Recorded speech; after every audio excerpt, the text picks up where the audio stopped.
Yes guys, how's it going? Welcome back to your football predictions. It is a very quick turnaround as the weekend's games of Game Week 11 are over and we now look ahead to the midweek games of Game Week 12. Those were my predictions up there for the weekend.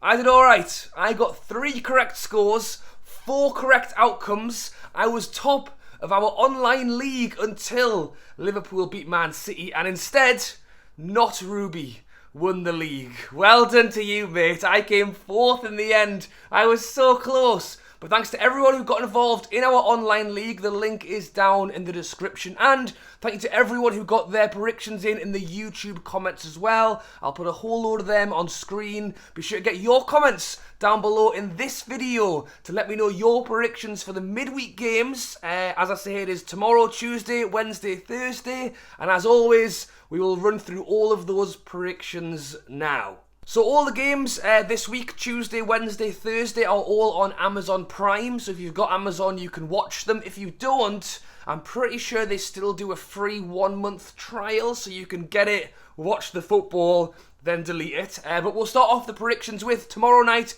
Tuesday, 7:30. We have got Brighton taking on Nottingham Forest. So Brighton sat in 7th place. Still a fantastic start to the season.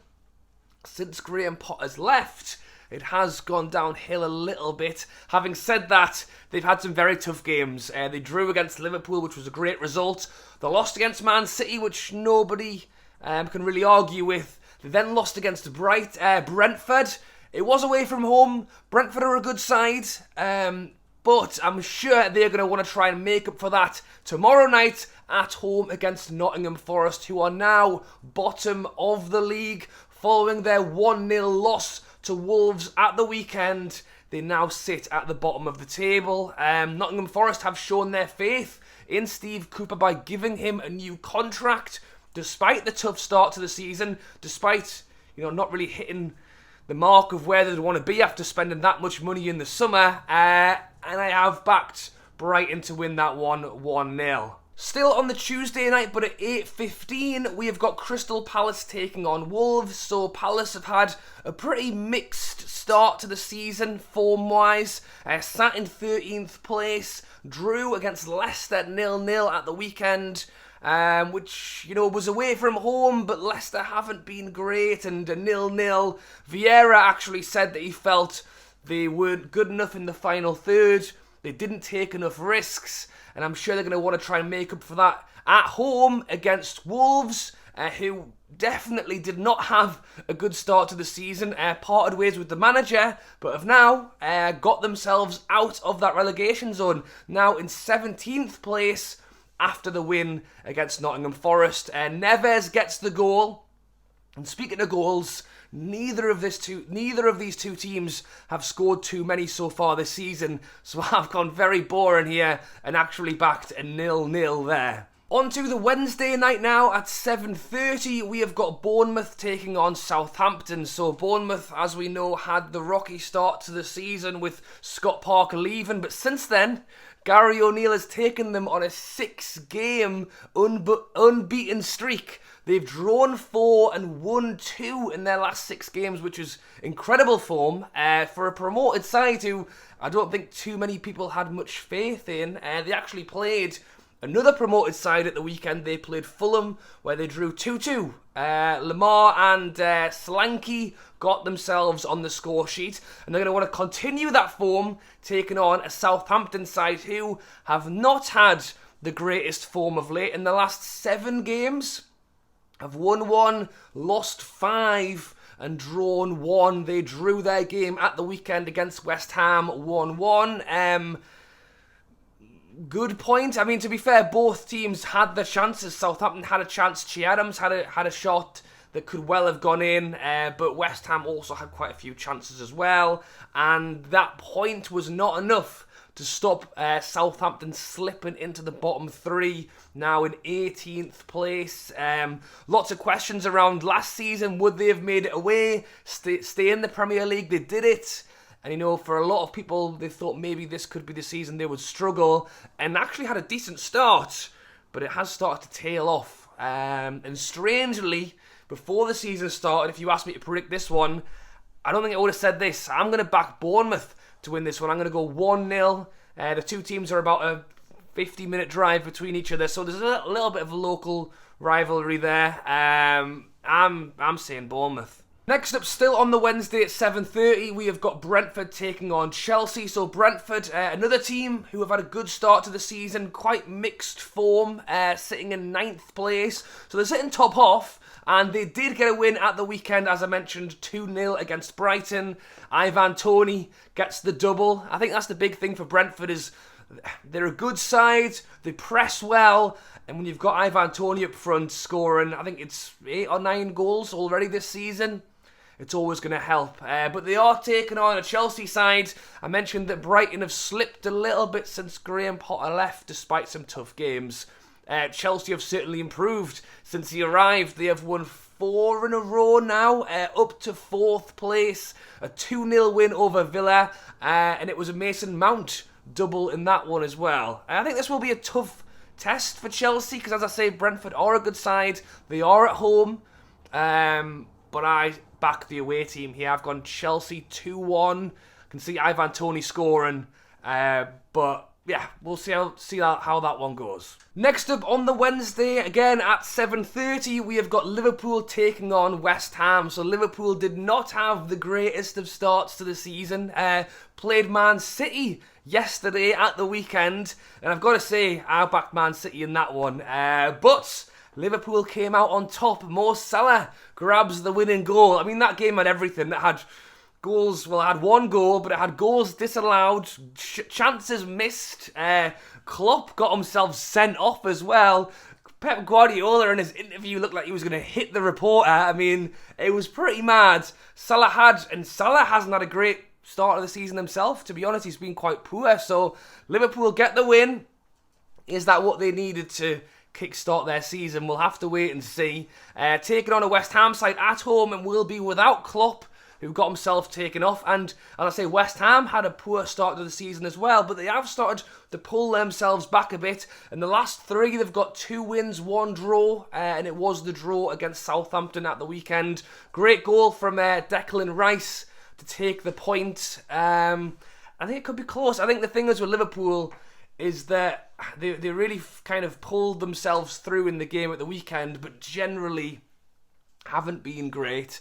I mean, if Salah wants to turn it on and play like the way we know he can, they could easily start winning a lot of games in a row, but it's just whether they're going to do that or not. I have backed them for this game. I've gone 2-1 Liverpool, but I'll be honest, I think West Ham have got some really good players in there. Skamaka, Paqueta, Bowen, Rice. You know, at the moment, I would say they're playing as good as some of the guys in the Liverpool team, so we'll have to wait and see, but yeah, I've backed the Liverpool win there just, so we'll see what happens. The final 7:30 game on Wednesday is Newcastle taking on Everton. So Newcastle sat up in 6th place, having a pretty good season so far. Just 1 loss and statistically the best, I think joint best defensive record in the Premier League so far this season. And picked up a point away at Old Trafford, 0-0 in the end. Newcastle definitely had the better of the first half. Manchester United did start to come into it a little bit more in the second, but you know, even with players like Ronaldo, Sancho, you know, Rashford came on, some Bruno Fernandes, some great players there were unable to get through Shaw, Botman, Dan Burn and Trippier, who, as I say, have been fantastic so far this season. Newcastle going forward had a few chances. And there is some injury news for Newcastle as well. It's thought that both St. Maximin and the new record signing Isak will now be out until possibly after the World Cup, which is a big blow with not too many games left to go, and you know, a big week as well with a midweek and another game at the weekend. Taking on, it's at St. James's, taking on an Everton side who are sat in 14th place. Another side who started poorly, started to pull things back. I think it was 4 draws they got in a row, or maybe even 5. They got 2 wins, but have actually lost the last 2 games. In fairness, those 2 losses were against Manchester United and Spurs. So 2 tough games there, and The games between these two sides are normally quite exciting, so I am hoping for a big night at St James's. I will be there. If you don't normally watch my videos, I am a Newcastle fan and I go to all the games, so be sure to subscribe. Don't miss the game, and I'm hoping we're going to see a Newcastle win. And I am going to back Newcastle.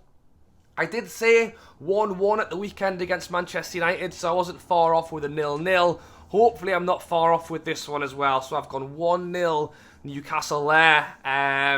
Kieran Trippier pretty much made his name when he got to Newcastle, scoring a free kick against Everton. So that's what I'm going to back. 1-0 Trippier free kick. On to the 8:15 kickoff on the Wednesday night. So the later game, we have got Manchester United taking on Spurs. Manchester United sat in 5th, Spurs sat in 3rd, and both teams have had a pretty similar start to the season. Man United lost their first 2 games, Spurs won their first 2 games, but since then, both have won 5, drawn 1, and lost 1. Man United drew with Newcastle at the weekend. Spurs beat Everton 2-1. So I think this could be a pretty close game. I think the thing for Man United, especially in that game at the weekend, struggled to be creative and kind of push the ball forward. And it is really interesting because Ten Hag has actually come in and really tried to mix things up and change things. You know, that he played Ronaldo, who, I'll be honest, I don't think did too much. He got taken off. He didn't look very happy. I think Ten Hag has got quite a lot of fighting on his hands with that squad and how to get it working. Spurs is a little bit different. I think that Conte is really doing some good work there. It's just the fact that maybe someone like Son started off a little bit slow, is picking up a little bit now. But they did win 2-0, as I mentioned. Kane got his 9th goal of the season. And when you've got your man at the front scoring, it's always going to help. And I have actually backed Spurs. I've gone 2-1. I think it could be really close. It's strange because I'll be honest, I didn't see a lot of the Spurs-Everton game. I watched the Newcastle-Man United game and they didn't look that good. I think the thing with Newcastle was we just couldn't quite get something in that final third. When Spurs have got Harry Kane and Son, they might be able to conjure something there. So I've backed Spurs 2-1. On to the Thursday night now at 7:30. We have got Fulham taking on Aston Villa. So another promoted side who have come up and done a really good job, started really well, have fell off in the last few games. I think they've picked up just 1 point in the last 3 games. And that was a draw against Bournemouth that I mentioned, 2-2. I think the big thing really was injuries. Mitro was out. Thankfully for them, he's back now. He did score at the weekend, and they're going to be hoping he can get himself on the score sheet again this week against Aston Villa, who have also not had the greatest start, sat down in 16th place, now are actually just 1 point off the relegation zone at the moment. In fairness, did pick up a bit of form. I think they went 4 games unbeaten, draw, win, draw, and then lost against Chelsea at the weekend, which is obviously going to be a tough game. I've actually backed the promoted side here. I've gone Fulham 1-0. As I mentioned, Mitro is such a threat, is so important to this side. I'm going to give him the goal and a win to Fulham. And the final game of the midweek is Thursday night. It is 8:15 and it is Leicester taking on Leeds. So, Leicester got themselves off the bottom of the league, now in 19th place, following their point against Crystal Palace at the weekend. A 0-0 draw, not particularly exciting, but as I mentioned, it is a point on the board, and that is 4 points from the last 3 games, which is certainly a lot better than what they had been doing. They beat Nottingham Forest, I think they lost a game, and then, as I say, drew against Crystal Palace. They're taking on a Leeds side who are in 15th place.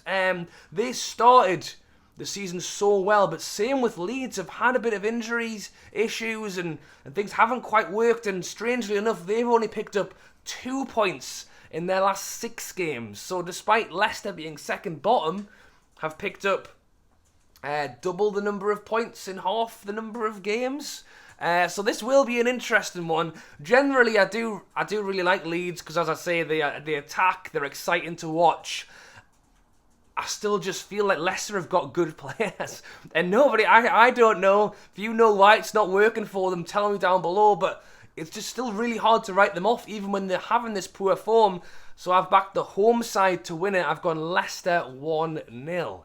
And that is it, guys. So those are my predictions up there for game week 12. You'll note there is no Man City versus Arsenal. That was actually meant to be on this week, but got postponed because of Arsenal's Europa League game that had to be moved. So the two top teams, we'll have to wait a little bit longer to see them. But let me know your predictions on these games down in the comments below. Be sure to click the link in the description and get involved in our online league as well. It's not paid or promotion or anything. It's just literally a place where you can put your predictions in, and it's just a bit of fun. And if you have enjoyed this video, be sure to like and drop a subscribe on the channel as well. I do this video for every game week, so I will be back on Friday for these games to finish and be ready for the weekend as well. So subscribe. When you do, it really helps the channel, and it means you guys get notified when I post the videos as well. Alright guys, thanks for watching as always. Enjoy all of the midweek games. Thanks for watching, and I'll catch you later.